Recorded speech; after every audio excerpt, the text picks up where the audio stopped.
Oh ya, saya lupa.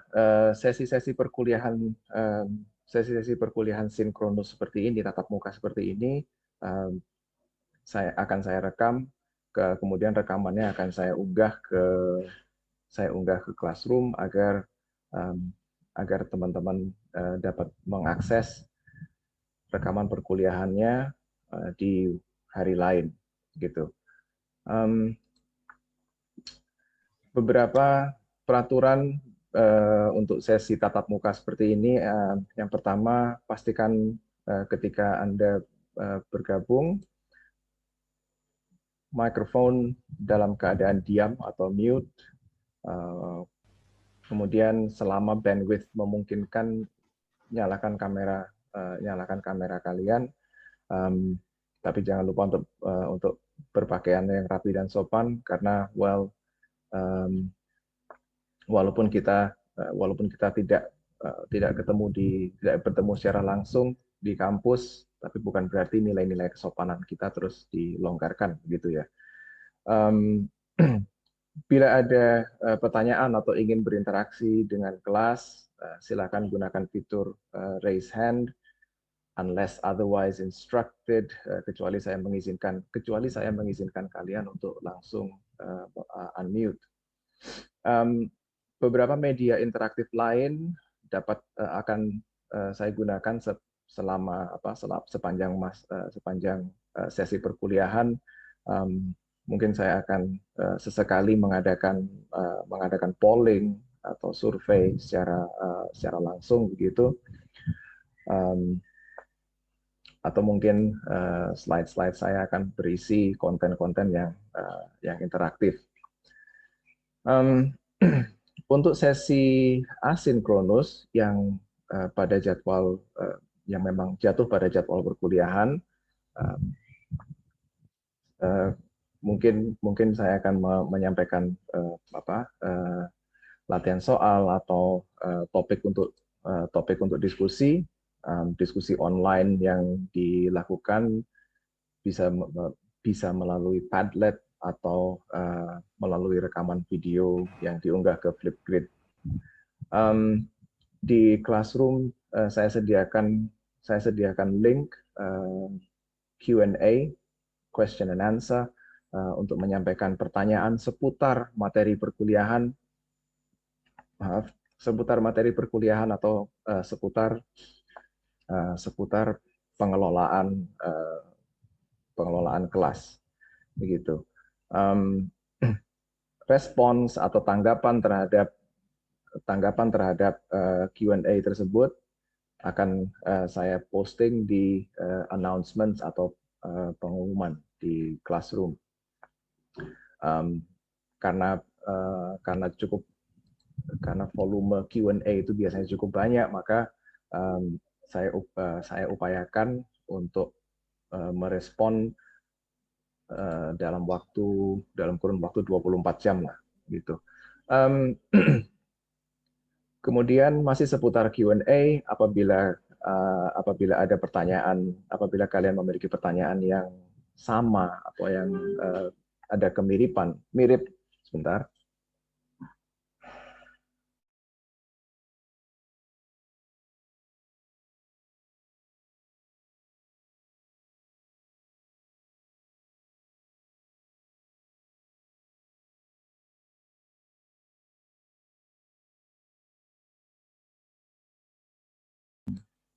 Oke, maaf, ada sedikit intermezzo. Q&A, apabila kalian memiliki pertanyaan yang sama atau yang mirip dengan teman sekelas kalian, jangan menyampaikan pertanyaan yang sama 2 atau 3 kali. Jadi daripada membuat pertanyaan baru, di Q&A memungkinkan kalian untuk upvote, memberi thumbs up atau like kepada pertanyaan yang telah disampaikan. Asumsi dasarnya adalah semakin banyak jempol, semakin banyak like atau upvote yang diperoleh atau yang didapatkan oleh sebuah pertanyaan, maka semakin urgent atau semakin mendesak pertanyaan tersebut untuk direspon. Gitu. Kemudian sesi belajar mandiri berarti sesi belajar di luar jadwal perkuliahan. Silakan mengakses materi kelas yang telah disediakan. Kalian boleh mencari, mengakses dan mempelajari referensi-referensi tambahan lainnya. Terus kemudian kalau ada pertanyaan sama seperti poin 2B, silahkan kalian menyampaikannya melalui Q&A. Gitu.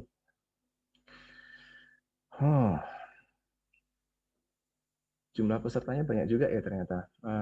I wasn't expecting that, but that's okay. Karena sepertinya ini baru pertama kali kita bertemu. Nama saya Prananda. Saya adalah salah satu dosen yang mengampu dan mengelola perkuliahan pengantar PWK ini. Tandem saya adalah Pak Cahyono. Kemarin sempat kalian kalau nggak salah di pertemuan awal sempat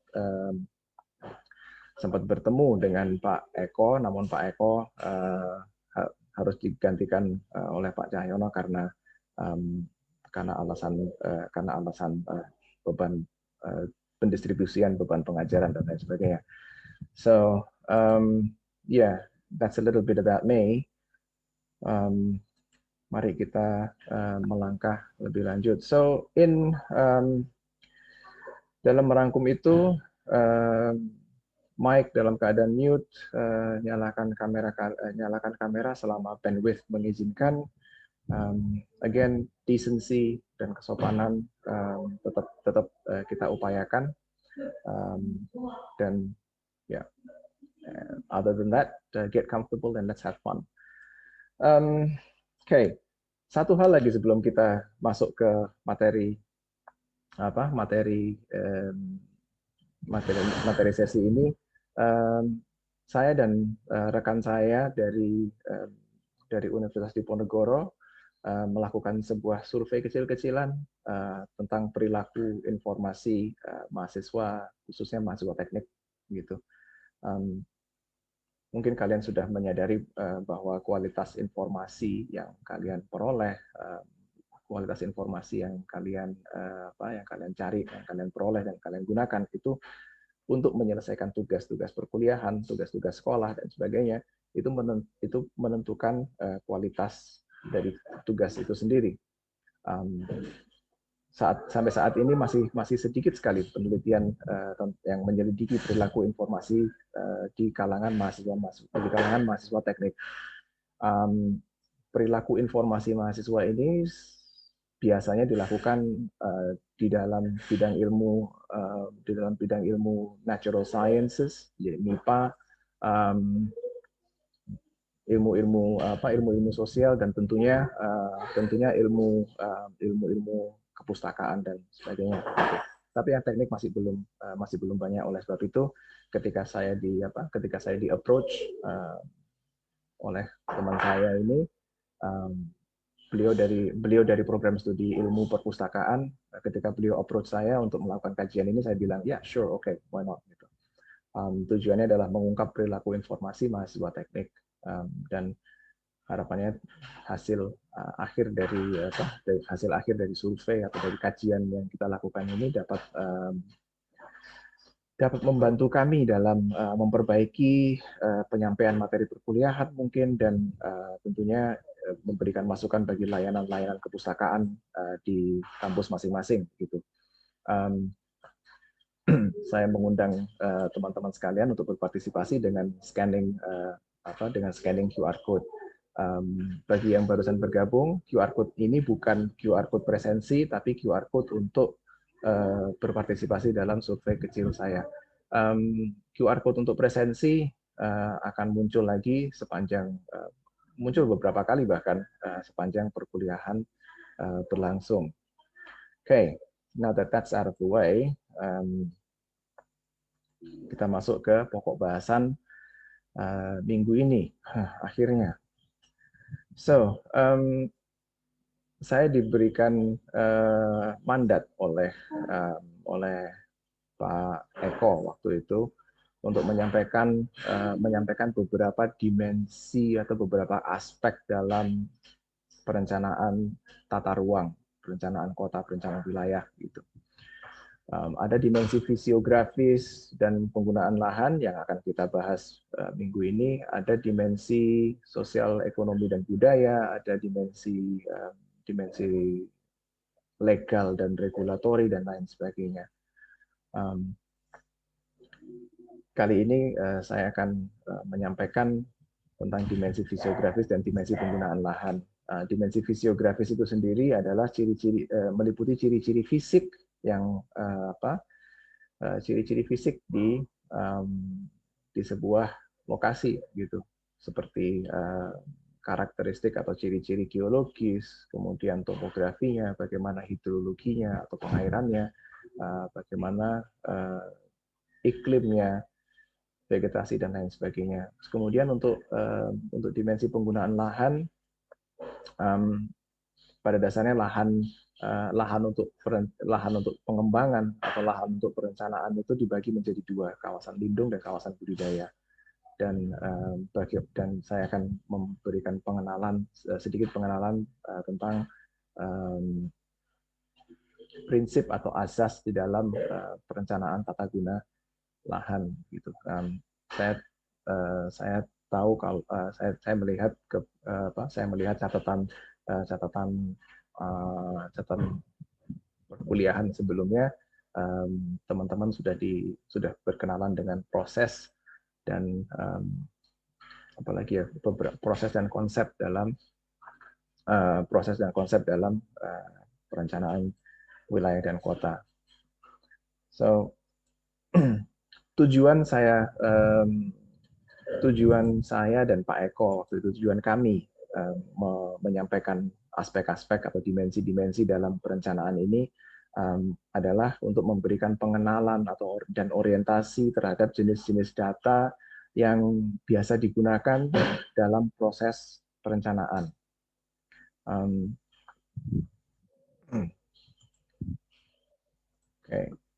Yang pertama adalah kondisi geologi. Intinya kondisi geologi suatu wilayah itu berpengaruh terhadap kemungkinan guna lahan dan terutama kemungkinan jenis bangunan atau tipe bangunan yang akan didirikan di atasnya.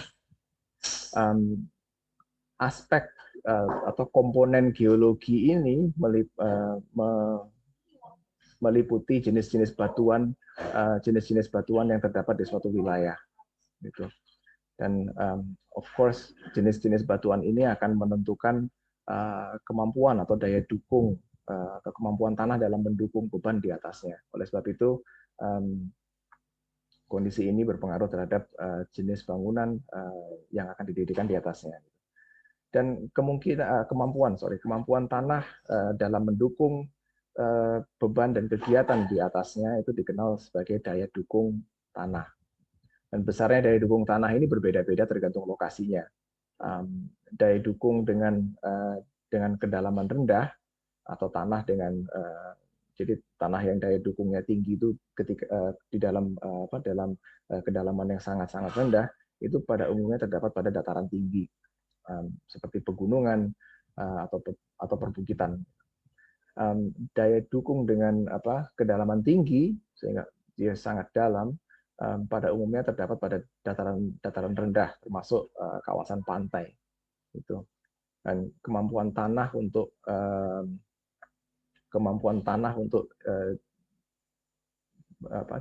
beda jenis tanah itu juga membedakan sifat atau kemampuan untuk mendukung struktur atau kegiatan di atasnya. Kemampuan tanah untuk jenis yang sifatnya endapan atau tanah yang dari batuan sedimen itu tentunya berbeda dengan jenis batuan gunung atau vulkanik. Tanah sedimen ini biasanya dibentuk oleh endapan sungai atau endapan pantai yang well, dia bisa bersifat fertile atau tidak begitu.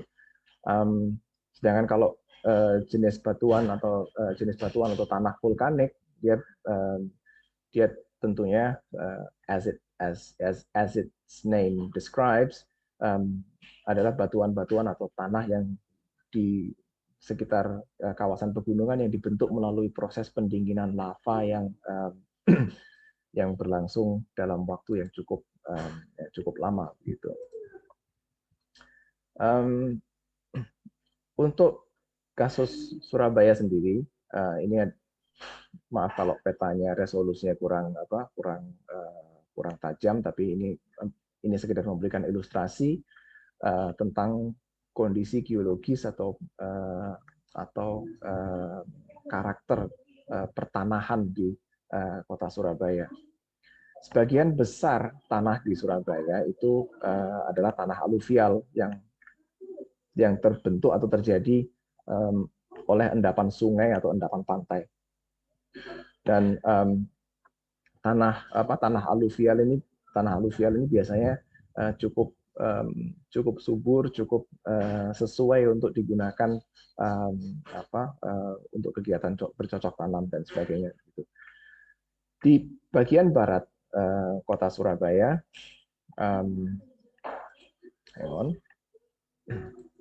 di bagian barat kota Surabaya, however, itu daerahnya relatif berbukit. Umumnya di wilayah barat ini dia tanahnya memiliki kandungan kapur yang cukup tinggi sehingga dia kurang baik untuk pertanian. Oleh sebab itu saat ini di bagian barat ini yang banyak berkembang adalah perumahan, permukiman, dan kalau kita agak jauh sedikit kalau kita bergerak agak jauh sedikit dari batas-batas wilayah Surabaya, kita masuk ke Gresik, maka kegiatan di Gresik didominasi oleh kegiatan industri. Gitu. Dari geologi kita bergerak ke topografi. Kalau geologi itu adalah kondisi atau kandungan tanah secara umum, topografi ini berbicara tentang kondisi permukaan tanah.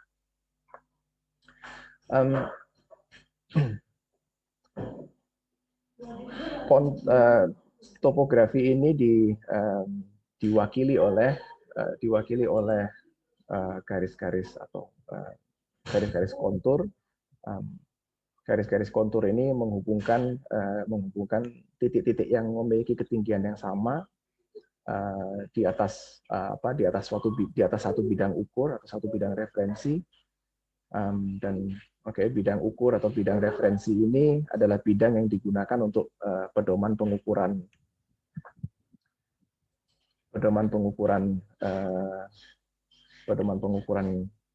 ketinggian. Dan biasanya bidang referensi atau bidang ukur ini berpatokan pada permukaan laut rata-rata. Makanya kalau kita bicara tentang ketinggian suatu tempat, kita akan menyampaikannya dalam ketinggian sekian meter di atas permukaan laut, DPL. Gitu. Kemudian di dalam kontur itu sendiri ada namanya interval kontur. Nah, interval kontur ini adalah jarak vertikal antar setiap garis kontur. Don't worry, ini masih berupa deskripsi. Kalian saya tunjukkan bagaimana rupa garis-garis kontur ini setelah slide ini. Gitu. Interval kontur adalah jarak vertikal antar setiap garis kontur, dan pilihan interval yang cocok itu bergantung pada kebutuhan untuk apa peta topografi itu akan digunakan. Interval antar garis kontur ini yang biasa digunakan adalah 0,5 meter, 1 meter, 2, 5, 10. Itu yang umumnya digunakan. tapi tergantung skala dan tergantung peruntukan petanya, mungkin interval atau satuan interval lain akan digunakan, gitu. Ini ada beberapa contoh sederhana garis kontur. Di sini pada kesempatan ini saya juga ingin sekaligus memperkenalkan kalian dengan istilah slope atau kemiringan atau kelerengan gitu.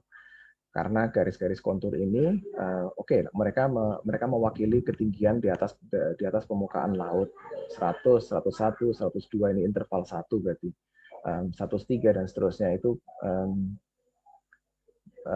menunjukkan perbedaan titik-titik ketinggian, dan apabila kita tarik garis potongan seperti ini, maka profilnya akan nampak seperti demikian.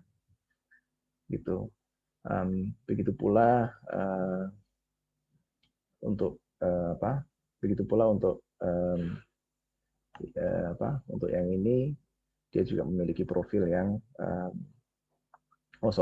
kalau ini ketika dipotong profilnya seperti ini. Kalau yang bawah ini, karena perbedaan jarak antar garis kontur, maka dia memiliki perbedaan profil juga, gitu. Nah, slope dan kemiringan inilah yang dimaksud dengan slope. Dan slope atau kemiringan atau kelerengan yang rata bukan berarti dia datar, tapi dia memiliki kemiringan yang rata. Itu ditandai dengan adanya jarak garis kontur yang sama, jarak garis yang sama seperti pada gambar 1 ini, jaraknya sama. Ini jarak antar garisnya sama, sehingga dia memiliki profil slope atau profil slope yang rata.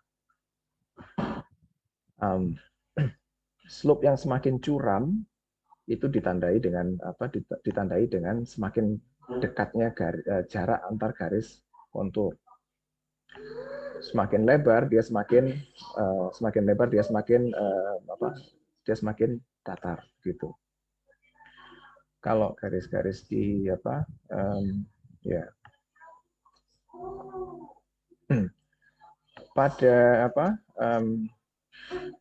saya kira kalian bisa melihat perbedaan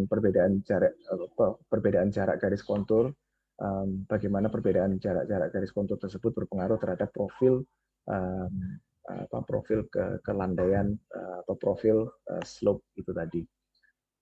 Hang on, let's just move this here. Okay,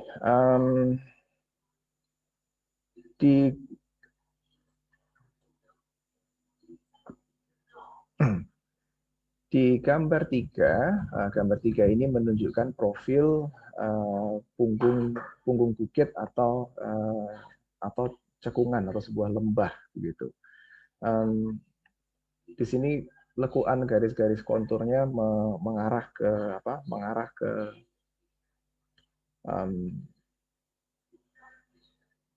atas, gitu sebenarnya. Sorry, saya ke atas, saya kebalik-balik. Ini ini contoh garis-garis kontur yang kebalikannya gambar 1 dan 2. Garis-garis atau angka-angka yang menunjukkan ketinggian relatif dari atas permukaan laut semakin lama semakin kecil, sehingga ini mengindikasikan bahwa profil wilayahnya atau profil konturnya membentuk sebuah cekungan, gitu. Pada punggung bukit, lekuan garis kontur ini menunjukkan atau mengindikasikan kalau dia bergerak ke arah bawah, gitu. Nah, untuk apa data topografi ini? Sederhananya data topografi atau profil topografi ini menentukan aliran drainase. Anda bisa memprediksi bagaimana atau titik-titik di titik-titik mana saja air itu akan berkumpul, arah aliran air itu akan kemana dan sebagainya. Ultimately di dalam konteks perencanaan, maka data topografi ini membantu kita dalam menentukan jaringan jalan, kemudian menentukan wilayah-wilayah untuk wilayah-wilayah potensial untuk kegiatan-kegiatan tertentu. As a reference, kemiringan 5%, kemiringan hingga 5% itu masih memungkinkan atau masih berpotensi untuk pengembangan perumahan. Tapi kemiringan di atas itu sampai 40% itu, maka dia lebih cocok untuk fungsi lindung gitu. Ini ada dua catatan, ada satu catatan yang perlu kita perhatikan, bahwa garis kontur itu tidak pernah bercabang seperti ini. Jadi garis kontur itu biasanya akan berdiri sendiri. Dia mungkin akan overlap atau akan berdekatan dengan garis kontur yang lain, tapi dia tidak pernah bercabang seperti ini. Terus ini ada ilustrasi arah aliran hujan pada kontur. Bila kita perhatikan angkanya 207, 206, 205, maka kita bisa membayangkan bahwa kontur ini adalah lereng gitu, sehingga dan dari tekuan garisnya kita dapat memprediksi kira-kira bagaimana air akan mengalir di atas permukaan tersebut gitu. Where's my mouse? Okay. So garis-garis kontur itu tadi, garis-garis topografi itu tadi, semuanya direpresentasikan atau digambarkan pada sebuah peta topografi tentunya. Ini adalah ilustrasi peta topografi yang komplit begitu. Dan dari ilustrasi ini Anda bisa melihat berbagai macam lokasi yang serta dapat membayangkan perbedaan ketinggian dan bentuk penampilan rupa bumi itu sendiri. Tentunya bentukan rupa bumi ini bisa berupa bentukan alami atau dia buatan manusia gitu. Peta topografi itu biasanya mencakup satu wilayah seperti contohnya peta Surabaya tadi. Dan wilayah ini beda skala wilayah, skala wilayah kota dan wilayah regional tentunya membutuhkan skala peta yang berbeda, karena ukuran kertasnya ya ditetapkan sekian begitu. Sehingga mungkin Anda akan menemui peta dengan skala 1:50.000 untuk untuk skala regional, terus kemudian untuk skala kota mungkin 1:25.000 sampai 1:40.000, atau bahkan mungkin untuk skala kota itu atau skala kawasan maka sampai 1:1000 gitu. Ya, ciri-ciri khusus yang bisa kita bisa langsung melihat ciri-ciri khusus pada sebuah peta kontur seperti relief, terus kemudian profil hidrografi,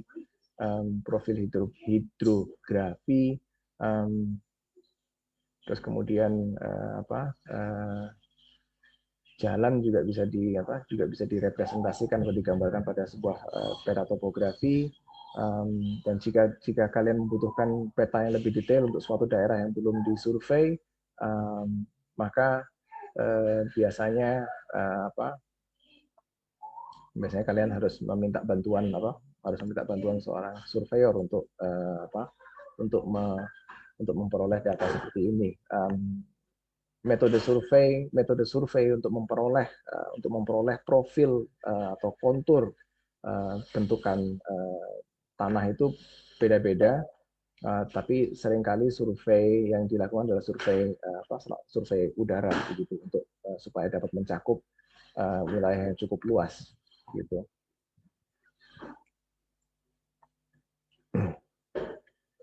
Oke, kemudian umumnya data-data pada peta topografi itu memuat data-data nama peta tentunya, lokasinya, terus kemudian nama pemilik. Kalau misalnya peta topografinya itu digunakan untuk keperluan pengembangan swasta, maka nama pemilik tercantum pada peta topografi tersebut. Terus kemudian data lain yang ditampilkan pada peta topografi adalah skala, kemudian arah utara.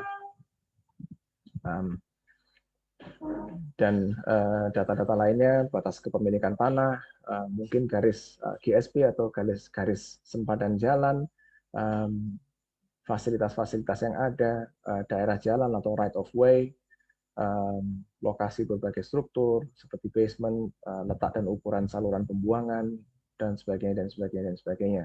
Gitu. Oh iya, yang paling krusial adalah di sini dalam peta topografi adalah ketinggian permukaan jalan setiap interval 10 meter atau 20 meter dan sebagainya, dan interval antar garis kontur itu sendiri.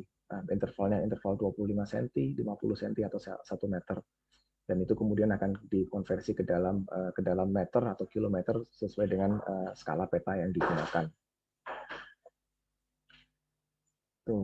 So next, kita bergeser sekarang ke hidrologi.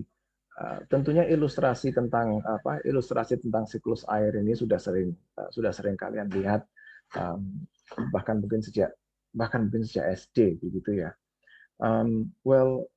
Secara umum hidrologi mencakup kondisi air tanah.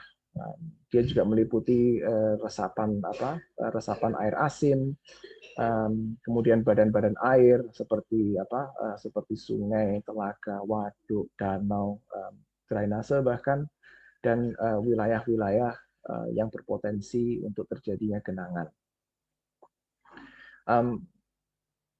Data hidrologi, peta hidrologi, data hidrologi itu memberikan ilustrasi mengenai kondisi air tanah, dan subsequently kondisi air tanah itu menggambarkan kedalaman air tanah pada suatu wilayah, gitu ya. Dan kedalaman air tanah itu ditentukan oleh kedalaman aquifer atau aquafer. Gitu. Dangkal atau dalamnya air tanah, groundwater, itu ditentukan oleh seberapa banyak lahan basah yang masih mampu menyimpan air hujan.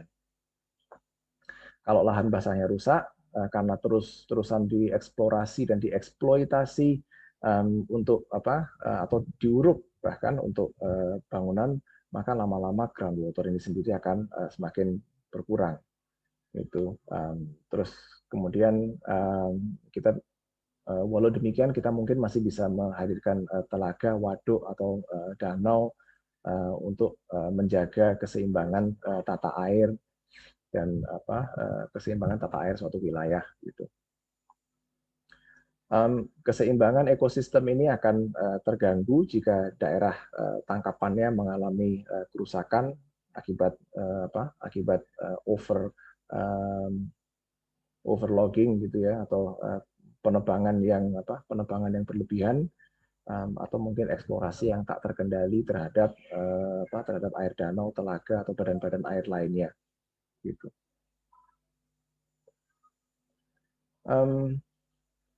Masih seputar hidrologi,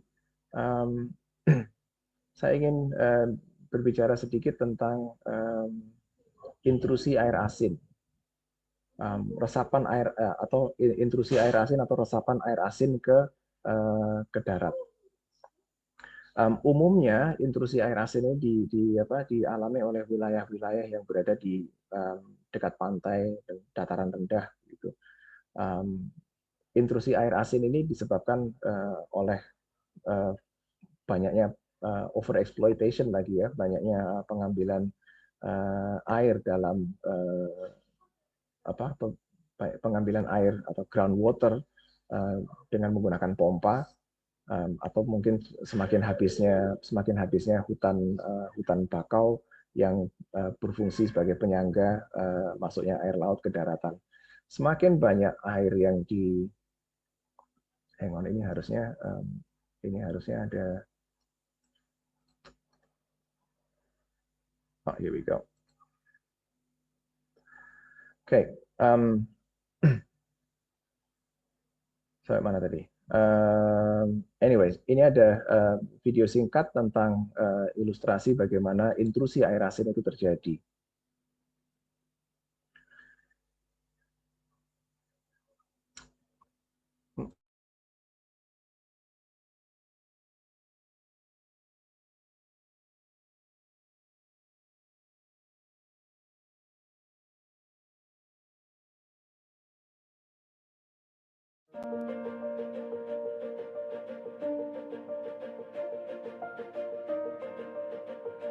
To understand the groundwater shortage our community is facing, we must go deep underground. Here at several hundred feet below the Earth's surface, the groundwater that people in the Soquel Creek Water District use is stored between rocks and sand. Rainfall seeps into the groundwater aquifers and slowly flows underground to the ocean, or returns to the surface as a spring or directly into a river before reaching the ocean. The freshwater underground creates a buffer near the shore where freshwater and salty ocean water meet. When wells draw more water out of the ground than is naturally replenished by rain, groundwater levels begin to drop. Salty ocean water moves inland and mixes with the fresh groundwater. As seawater moves inland, wells that once drew fresh drinking water become salty and unusable. Soquel Creek Water District has detected increased salts in several monitoring wells along the coast. We take this problem very seriously and are determined to prevent any further seawater intrusion into the groundwater. We are working hard on multiple solutions to protect our community's groundwater supply, including finding new water sources and helping the community continue to use less water.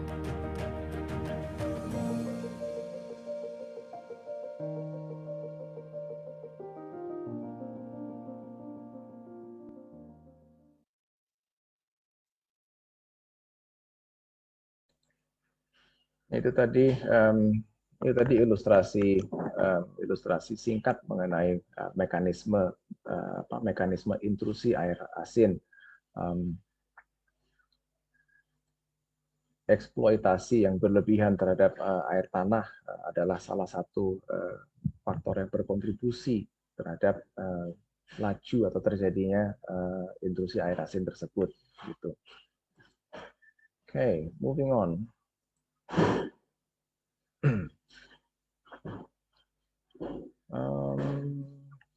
Hang on, this might, yeah, betul. Okay, kalau tadi kita bicara soal groundwater, air tanah dan intrusi, maka mari kita alihkan perhatian kita sejenak ke sungai beserta anak sungainya, gitu. Dan sungai, anak sungai dan saluran drainase di kawasan perkotaan. Nah, badan-badan air seperti sungai, anak sungai dan saluran drainase ini akan menentukan apakah sistem pengaliran air di suatu wilayah itu berfungsi dengan baik. Gangguan pada sistem ini bisa mengakibatkan terjadinya genangan atau genangan air atau banjir.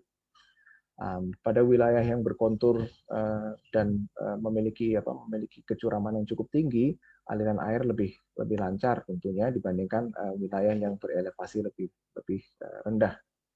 Kalau di wilayah-wilayah yang berelevasi lebih rendah, pemindahan air, pengaliran air mungkin harus dibantu dengan pompa air untuk mengalirkan air ke sungai atau ke buangan yang lainnya begitu. Wilayah genangan umumnya dinyatakan berapa luas genangannya, berapa tinggi genangannya, dan durasi atau berapa lama genangannya gitu. Selain itu, anak sungai dan sungai itu tentunya mereka tentunya mengalir ke laut gitu. Ini adalah ilustrasi sederhana mengenai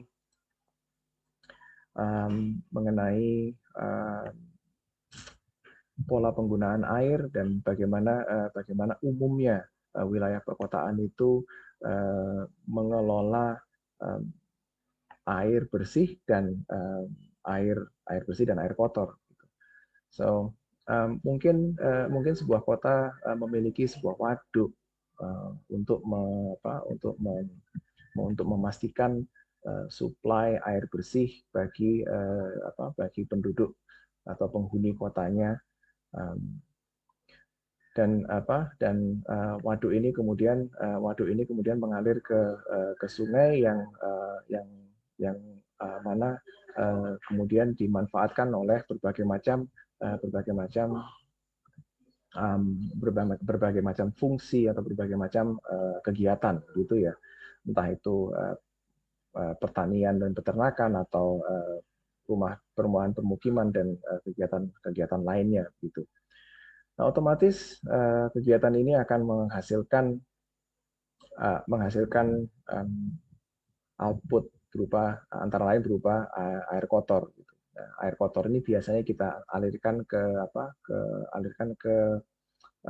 tempat pengolahan air, water treatment plant, gitu ya, WTP, yang kemudian di water treatment plant tersebut impurities atau kotoran-kotoran kemudian akan disaring sebelum air itu kemudian dikembalikan lagi ke sistem pengairan atau dibuang ke laut gitu.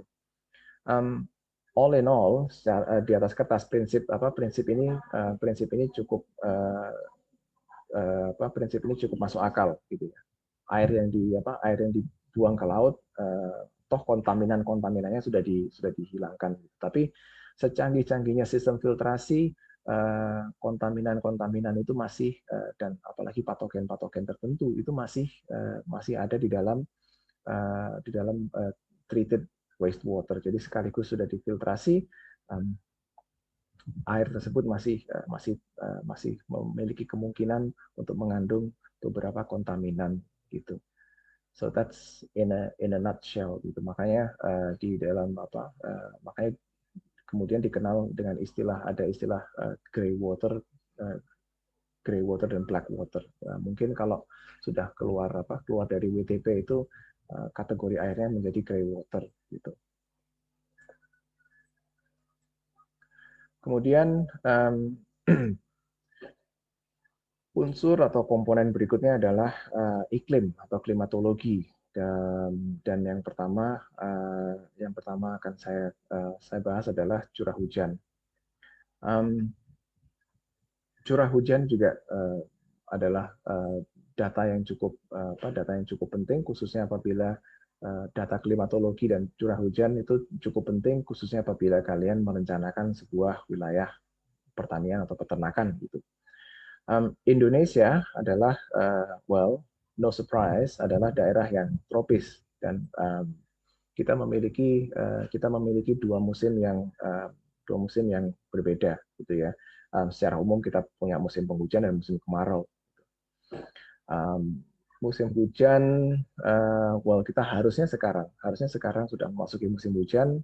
Biasanya musim hujan itu terjadi sekitar bulan Oktober sampai bulan April. Musim kemarau April sampai Oktober begitu.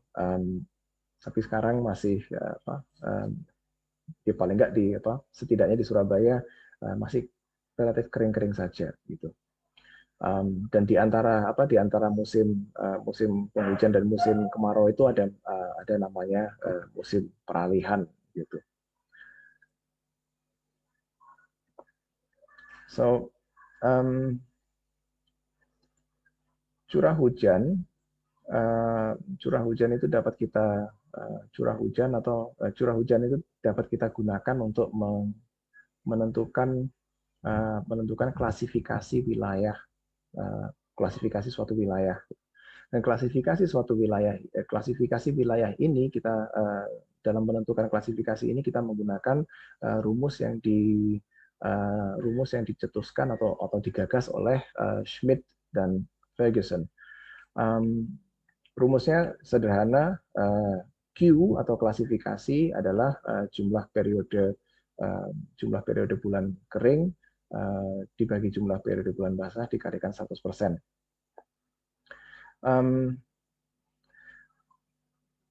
Dikatakan bulan kering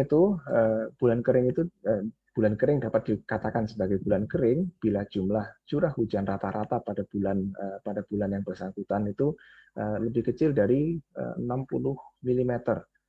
Kalau lebih besar dari 100 mm rata-rata per bulannya, maka bisa dikatakan itu sebagai bulan basah gitu ya. Menurut Schmidt dan Ferguson, dengan mengetahui jumlah bulan kering dan basah, kita bisa menghitung nilai Q itu tadi dengan rumus yang tertera pada layar, dan nilai Q tersebut menentukan tipe iklim suatu wilayah. Diagram yang menyertai rumus tersebut adalah sebagai berikut. Ada tipe A sampai H. Kalau A itu relatif kering, H itu yang paling basah, gitu ya. Well, that's good and all. Tapi sebenarnya data curah hujan itu selain untuk menentukan fungsi kegiatan tadi, data curah hujan dapat digunakan untuk fungsi apa lagi? Well, di lingkungan perkotaan, data curah hujan ini dapat kita gunakan untuk memperhitungkan dimensi dan kebutuhan saluran-saluran drainase supaya tidak terjadi genangan gitu. Kemudian di bawah payung iklim, selain hujan ada arah angin.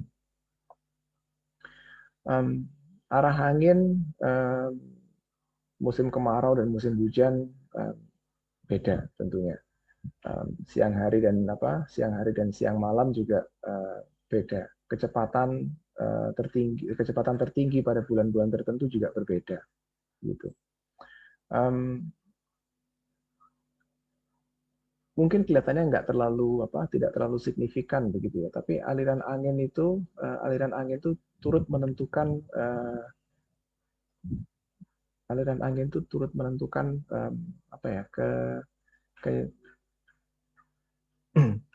kenyamanan suatu wilayah gitu. Kalau dari simulasi yang kalian lihat di layar itu, kalian juga bisa membayangkan bahwa aliran angin ini tentunya juga membawa hal-hal lain, dan dia mempengaruhi dan dia juga turut mempengaruhi tata letak atau arah angin itu. Arah angin itu dapat kita gunakan untuk menentukan posisi atau tata letak suatu fungsi atau suatu kawasan, khususnya kawasan industri, relatif terhadap kawasan permukiman dan fungsi-fungsi atau kegiatan-kegiatan lainnya. Karena apa? Seperti pada diagram simulasi yang kalian lihat tadi, kalau kita salah dalam menentukan lokasi kawasan industri, maka polutan itu akan terbawa kemana-mana, gitu. Okay. So, yeah. In a nutshell, data arah angin data arah angin, data kecepatan angin itu dibutuhkan untuk menentukan peletakan bangunan dalam pelaksanaan pembangunan, terutama bagi fungsi-fungsi atau kegiatan-kegiatan yang mempunyai dampak atau berpotensi untuk mencemari udara.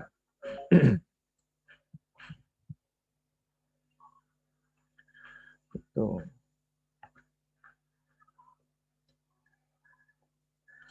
So, mana tadi?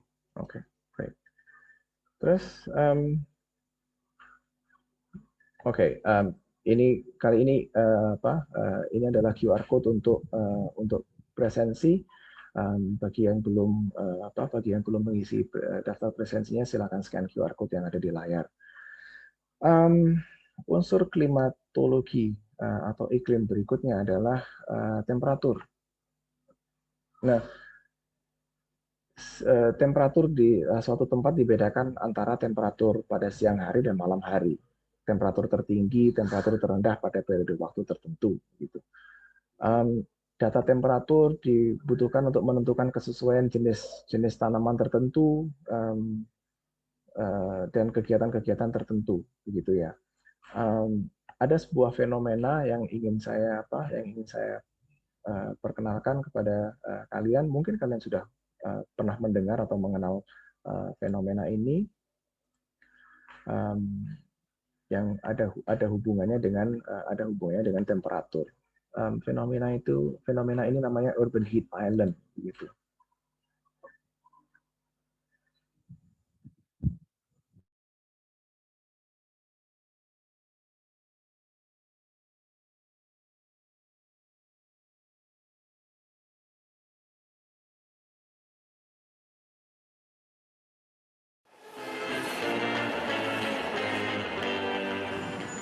There's a reason that summers in the city are so hot, and it's probably easiest to explain why with thermal vision. It shows the heat all around me and also the coldness of this ice cream cone. Cities are often hotter than their suburbs due to a phenomenon known as the heat island effect. All of that asphalt, concrete, dark rooftops, and tall buildings, they absorb and store heat. And there are a lot of people using a lot of energy, driving cars, riding subways, running the AC. All of these materials and activities either create or retain heat. And all that stored heat causes steeper nighttime highs when people would otherwise have a chance to cool down. The way all these heat-storing elements are laid out matters quite a bit. In cities laid out in grids, like Phoenix, Chicago, or Washington, D.C., the buildings are closer together, like closely packed coals in a fire, keeping heat in. More space between buildings creates more circulation. Another way to combat this heat island effect is through green space. Parks, trees, plants, they don't absorb as much heat. They actually send water back into the atmosphere. Between all those hot buildings, that cools things off. Another solution is color. Light colors reflect sunlight back into the atmosphere instead of storing it as heat. It's easiest to see in crosswalks, and it's true for the color of buildings and other urban surfaces too.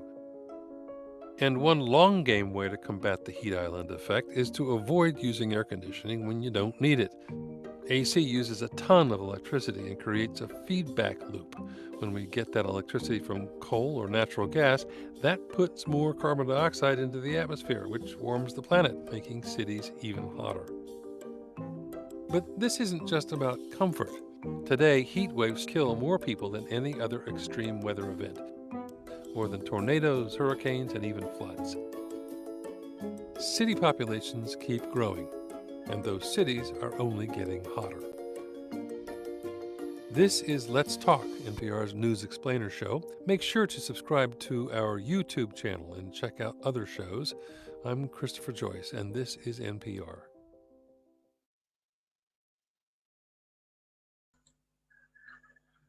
Oh, itu adalah penjelasan singkat mengenai fenomena heat island atau pulau panas, pulau kepanasan. Anyways, dan sedikit saran atau pengenalan terhadap strategi yang dapat kita gunakan untuk mengurangi dampak heat island tersebut. Gitu.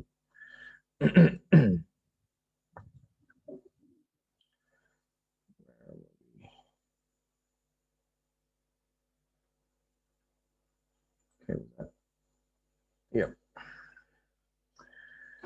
Okay. Again, tadi sudah disinggung bahwa salah satu cara untuk menanggulangi heat atau temperatur adalah melalui penghijauan atau vegetasi. Vegetasi memiliki beberapa fungsi lain selain sekedar peneduh atau sekedar penurun suhu begitu. Mereka memiliki fungsi ekologis, memiliki fungsi ekonomik, fisik, dan bahkan estetika. Fungsi ekologis, sebagaimana telah diindikasikan oleh video sebelumnya, yaitu sebagai pengatur iklim mikro, dan vegetasi ini bisa dihadirkan dalam bentuk sabuk-sabuk hijau atau green belts, gitu. Biasanya pohon yang digunakan untuk mendukung fungsi ekologis adalah seperti angsana, mahoni, pohon tanjung, trembesi, bungur, dan kiara payung. Dia juga selain pengatur iklim mikro, pohon-pohon ini juga bisa digunakan untuk sebagai penyeimbang tata air. Sebentar. Why is my command? Good. Sebagai penyeimbang tata air, sebagai khususnya tanaman-tanaman seperti tanaman pantai, gitu, bakau, api-api, dan nipah. Gitu. Oops, not yet.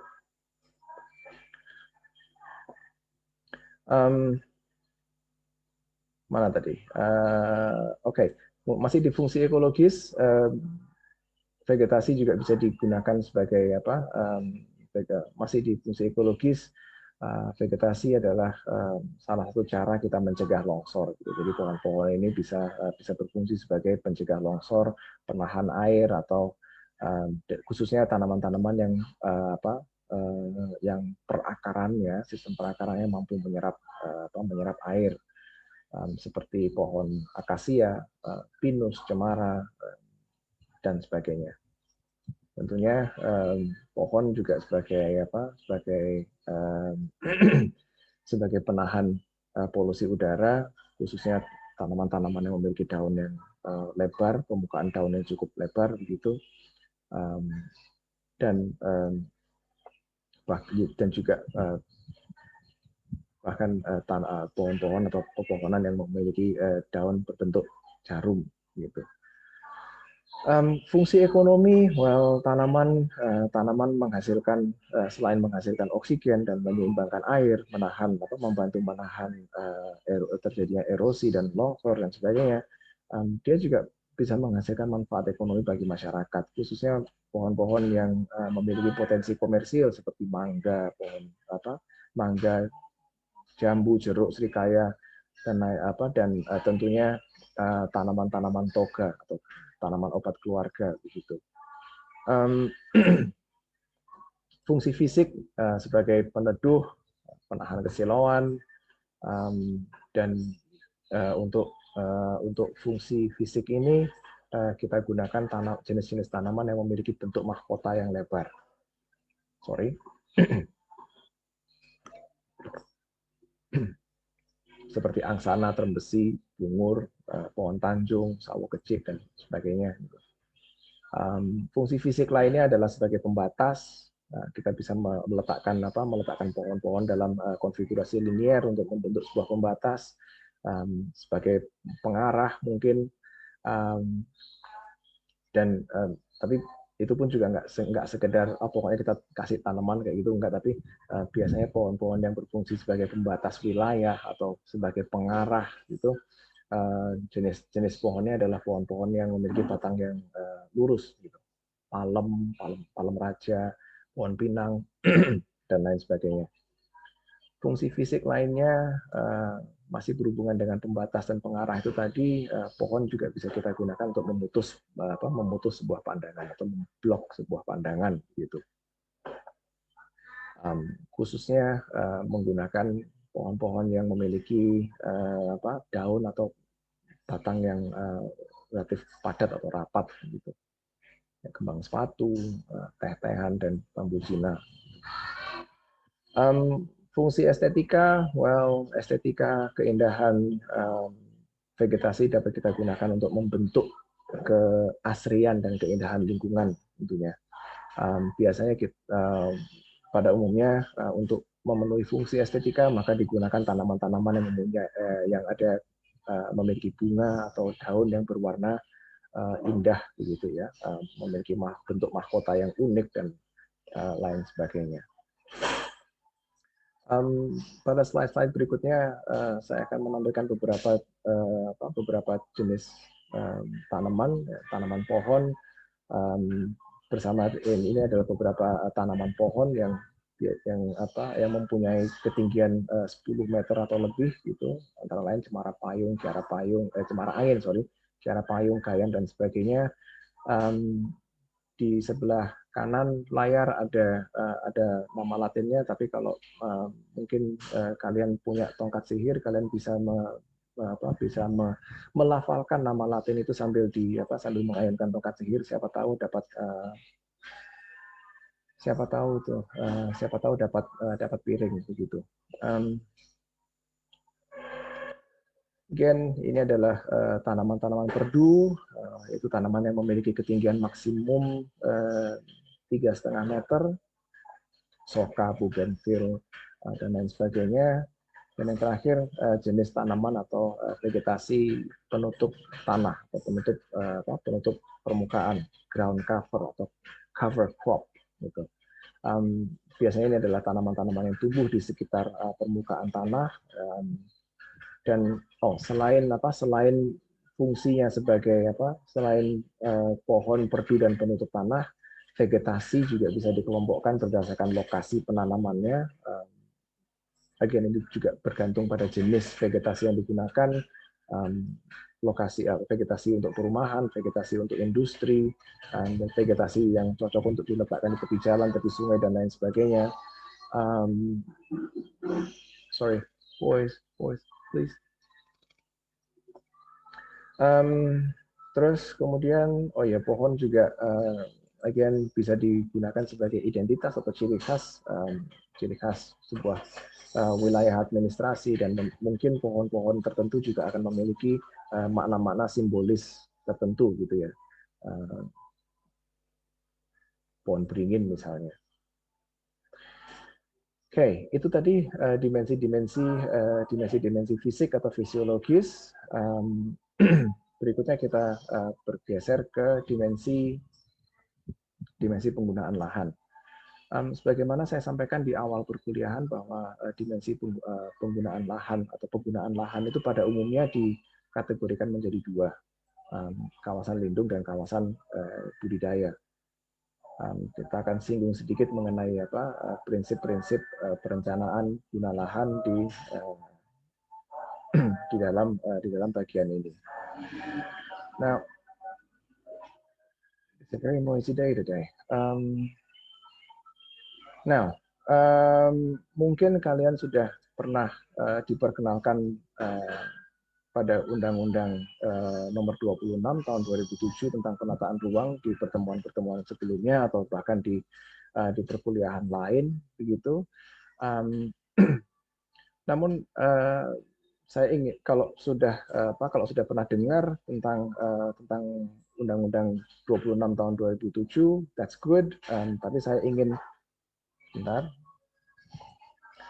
ingin memperkenalkannya kembali dan menyampaikan bahwa undang-undang inilah yang menjadi payung hukum seluruh kegiatan perencanaan dan penataan ruang di Indonesia.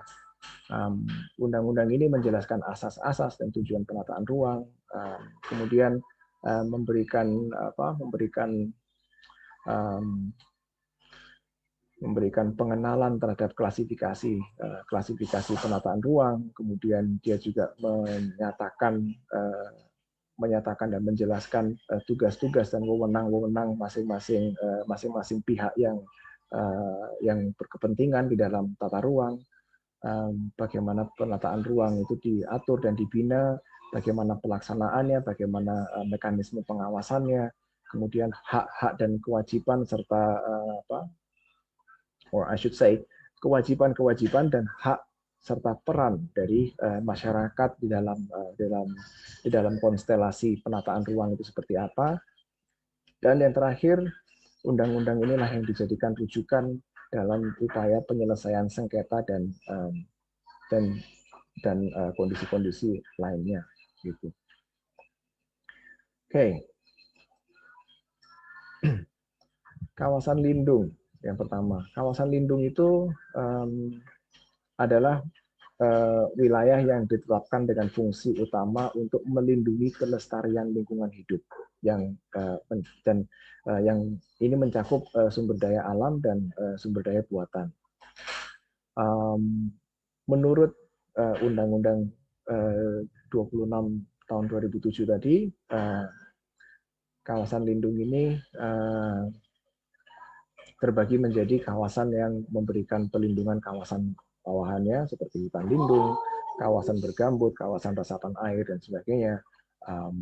Dia juga kategori berikutnya adalah kawasan perlindungan setempat, sempadan pantai, sempadan sungai, sekitar waduk, danau dan sebagainya. Kemudian ada kawasan suaka alam dan cagar budaya. Ada kawasan rawan bencana alam. Kenapa kok kawasan rawan bencana alam itu dimasukkan ke dalam kawasan lindung? Well, karena kalau sudah dinyatakan sebagai kawasan lindung, maka umumnya kawasan tersebut tidak boleh diolah atau dibangun. Gitu. Well, obviously kawasan rawan bencana alam sebaiknya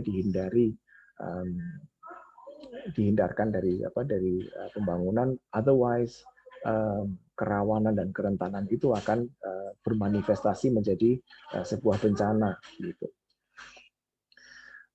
Kemudian ada kawasan lindung lainnya, taman buru, cagar biosfer, perlindungan plasma nutfah, pengungsian satwa, dan terumbu karang juga termasuk ke dalam kawasan lindung lainnya.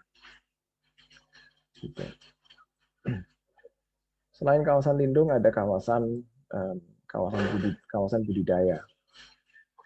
Kawasan budidaya atau kawasan yang boleh diolah, boleh dimanfaatkan, gitu. Kawasan budidaya adalah wilayah yang ditetapkan dengan fungsi utama untuk dibudidayakan atas dasar kondisi dan potensi sumber daya alamnya, kondisi dan potensi sumber daya manusianya dan sumber daya buatannya. Kawasan budidaya adalah kawasan yang boleh dimanfaatkan, boleh dibangun, boleh diolah, begitu ya kasarannya. Ada 11 kategori kawasan budidaya menurut Undang-Undang 26 tahun 2007. Maaf.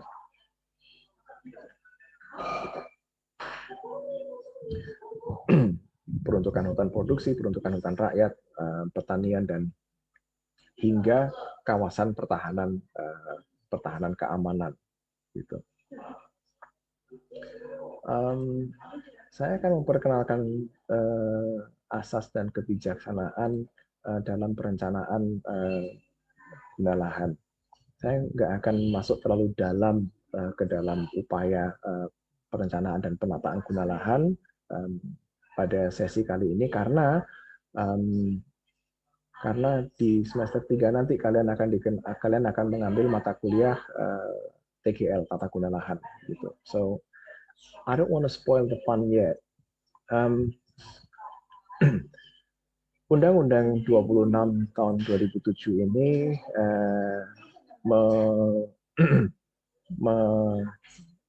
menyampaikan 9 asas dalam perencanaan guna lahan. Asas-asas ini adalah asas-asas atau nilai-nilai yang harus dipatuhi dalam atau dipertimbangkan dalam upaya perencanaan guna lahan. Keterpaduan, keserasian, keselarasan, dan keseimbangan, asas keberlanjutan tentunya, keberdayagunaan dan keberhasilgunaan, keterbukaan atau transparansi. Perencanaan guna lahan itu harusnya transparan begitu. Kebersamaan dan kemitraan, dan asas yang paling menarik bagi saya adalah perlindungan kepentingan umum, karena dalam perencanaan guna lahan ini seringkali juga pihak-pihak yang berkepentingan itu kemudian mengalami konflik, khususnya kalau bila perencanaan guna lahan itu sudah melibatkan upaya penertiban gitu ya, seperti penertiban penertiban warga strain kali, perbaikan permukiman kumuh dan lain sebagainya. Kemudian perencanaan guna lahan ini sedikit banyak mempengaruhi kepastian hukum dan keadilan. Kemudian asas yang terakhir adalah akuntabilitas. Saya rasa akuntabilitas dan keberlanjutan itu sangat erat kaitannya begitu ya. Terus kemudian perencanaan penggunaan lahan ini fungsinya antara lain adalah memberikan tuntunan penggunaan lahan secara, I wouldn't say tepat, mungkin secara optimal begitu. Kemudian kenapa kok guna lahan itu atau land use itu harus direncanakan? Well, supaya mencegah atau meminimalisir kemungkinan terjadinya penyalahgunaan, dan poin ketiga, mencegah terjadinya lahan kosong ini ada erat kaitannya dengan poin yang pertama, yaitu memanfaatkan lahan secara optimal. Kalau sampai ada lahan yang terlantar atau kosong, maka otomatis itu kurang optimal begitu. Perencanaan guna lahan lainnya adalah, of course, mengadakan peremajaan daerah tua gitu. So, in a nutshell, saya tadi menyampaikan beberapa dimensi fisiografis dan bagaimana dimensi fisiografis itu turut menentukan penggunaan lahan dan arahan pembangunan. Gitu. What to do next? Saya akan memberikan sedikit latihan soal peta topografi. Silakan pantau silakan pantau ITS Classroom. Saya akan posting di sana soalnya itu segera gitu. Terus kemudian pada pertemuan kita selanjutnya, insya Allah kita akan berbicara sedikit banyak tentang dimensi lainnya, yaitu dimensi sosial, ekonomi, dan budaya dalam perencanaan wilayah dan kota. Sebelum kita mengakhiri sesi ini, silakan mengisi daftar presensi bagi yang belum. There's the QR code, dan apabila kalian ada pertanyaan atau komentar yang ingin disampaikan, silakan mengangkat tangan, menggunakan fitur raise hand, atau it's getting really noisy here. Silakan menggunakan fitur raise hand atau langsung unmute. Bagi yang ingin bertanya, waktu dan tempat saya. Bagi yang ingin bertanya atau berkomentar, waktu dan tempat saya persilahkan.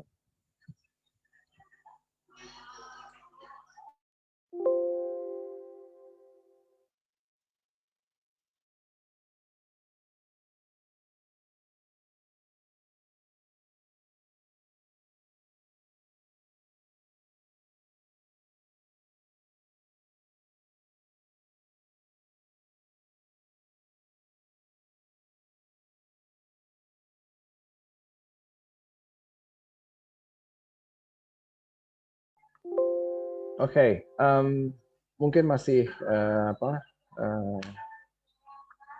mungkin masih malu-malu atau mungkin masih belum ada pertanyaan yang ingin disampaikan saat ini. Well, kalian bisa menggunakan fitur Q&A di Classroom untuk menyampaikan pertanyaan seputar materi perkuliahan atau memberikan masukan seputar penyelenggaraan perkuliahan dan perkuliahan pada umumnya. Ya, kalau masih belum ada pertanyaan sekarang, kalian bisa menyampaikannya di situ dan saya akan merespon melalui announcements. Rekaman sesi perkuliahan ini akan saya unggah ke Classroom segera setelah sesi perkuliahan berakhir. Terima kasih atas kehadirannya di pagi hari yang it was pretty bright. Yang tadinya cerah sekarang agak mendung ini. I hope you all have a nice day ahead of you dan sampai jumpa di pertemuan selanjutnya. Assalamualaikum warahmatullahi wabarakatuh. Waalaikumsalam warahmatullahi wabarakatuh. Waalaikumsalam. Terima kasih Pak. Terima kasih banyak Pak. Terima kasih banyak Pak. Sama-sama. See you.